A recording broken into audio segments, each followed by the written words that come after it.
Good morning. ওই যে তাতানের পাপা চলে গেল। আগে তাতানের পাপা চলে গেলেই আমি এই গাছগুলোর কাছে কিছুক্ষণ দাঁড়াতাম। এখন আর মোটেই ইচ্ছা করে না। কেন বলেন তো? এক এক করে ফুলগুলো সব ঝরে যাচ্ছে, সৌন্দর্যটা একটু একটু করে গাছগুলো হারিয়ে ফেলছে। যাই হোক, এখন বাজে ওই 8:30 পৌনে 9টা মতো। তাতানের তো টিউটার দিয়েছি, আপনারা জানেন, ও 10টার সময় আসবে।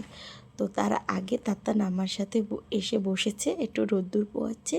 আর আমি নিয়ে নিয়েছি শীতকালীন কিছু সবজি ফ্রিজ থেকে। এই ফ্রিজের মধ্যে অনেক দিন ধরেই জমা হচ্ছিল একটু লাল আলু, ক্যাপসিকাম, ক্যারট, পটেটো, আর ওইদিকে রয়েছে টমেটো আর বিনস, আর পেঁপেও রয়েছে। সবটা দিয়ে আজকে বানাবো মিক্স ভেজ। আমি কখনো খাইনি মিক্স ভেজ, কিন্তু দেখে ভারী লোভনীয় মনে হয়, তাই ভাবলাম আজকে যখন সব সবজিই রয়েছে তবে একটু মিক্স ভেজ বানিয়ে দেখি। আর এইখানে আমার সোনা বাবাটা মটরশুঁটি ছাড়িয়ে মায়ের হেল্প করছে। আর পরিবেশটা খুব সুন্দর লাগছে, চারিদিকে হাওয়া টাওয়া বইছে। এই ওয়েদারটা শুধুমাত্র ঘুরতে যাওয়ার জন্যই পারফেক্ট। চলেন এবার কথা বলতে বলতে সবজিগুলো কেটে নিই। অনেকগুলোই সবজি তো একটু সময় লাগবে। কটা দিন পরেই তো আবার সরস্বতী পুজো। এই বছরে তাতানের আমি হাতে করি দেবো ভেবেছিলাম, আগের বছর দেবো, কিন্তু জানেন তো এই সরস্বতী পুজোর সময় আগের বছর তাতানের ভীষণ রকম ডায়রিয়া হয়ে গেছিলো। তো সেই কারণে অঞ্জলি তো দূরের কথা, ঠাকুরের মুখটাও পর্যন্ত দেখতে পাইনি। তো এই বছর চেষ্টা করব যেন ঠাকুরের কৃপায় সব ঠিক থাকে, তো ছেলেটার হাতে করিও হয়ে যাবে।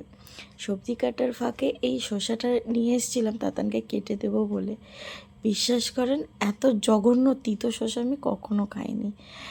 এত বিচ্ছিরি টাইপের তিতো ধারণা করা যায় না। তিতো যারা খায় অনেকের টেস্ট মনে হয়, কিন্তু তিতো শসা, তিতো মাছ তার লেভেলের হয়, সেগুলো কখনোই খাওয়া যায় না।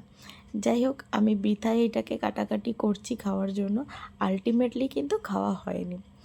আমার তাতানটা দেখতে দেখতে অনেক বড় হয়ে গেল।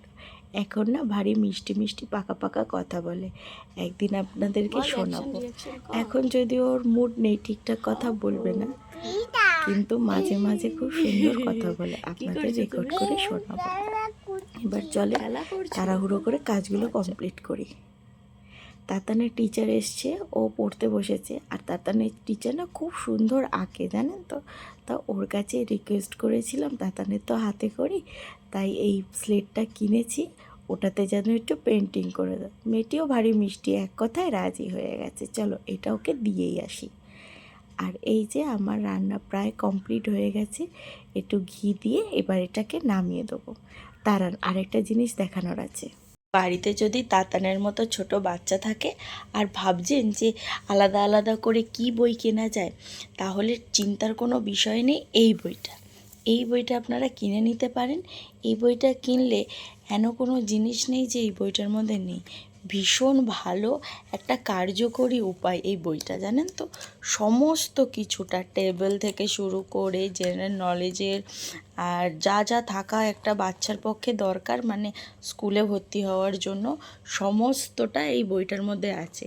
এই বইটা যদি বছরখানেকের মধ্যে ওরা আয়ত্ত করে ফেলে, আমার মনে হয় না কোনো স্কুলে ওদের অ্যাডমিশনের সমস্যা হবে। তো আমি এইটা সোনারপুর বইমেলা থেকে কিনেছি, দাম নিয়েছে 120 টাকা মতো। আপনারা কিন্তু আপনাদের ছোট বাচ্চাদেরকে এই বইটা দিতে পারেন। এর প্রকাশনীর নামটা আমি দেখছি পেছনে আছে কি না। এই যে প্রকাশনী শ্রী গুরু পাবলিকেশন। আপনারা এই বইটা কিনতে পারেন। দাম রয়েছে 160 টাকা, কিন্তু আমার কাছে 120 টাকা নিয়েছে। দেখেছেন, সমস্তটা রয়েছে, পেছনে একটা স্টোরিও পর্যন্ত রয়েছে।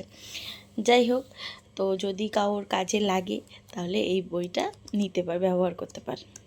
এবার চলেন ভিডিওটা এখানেই শেষ করছি। ভিডিওটা কেমন লাগলো আমাকে কিন্তু অবশ্যই জানাবে, আর যদি ভালো লেগে থাকে একটা লাইক ও কমেন্ট করবেন। ধন্যবাদ।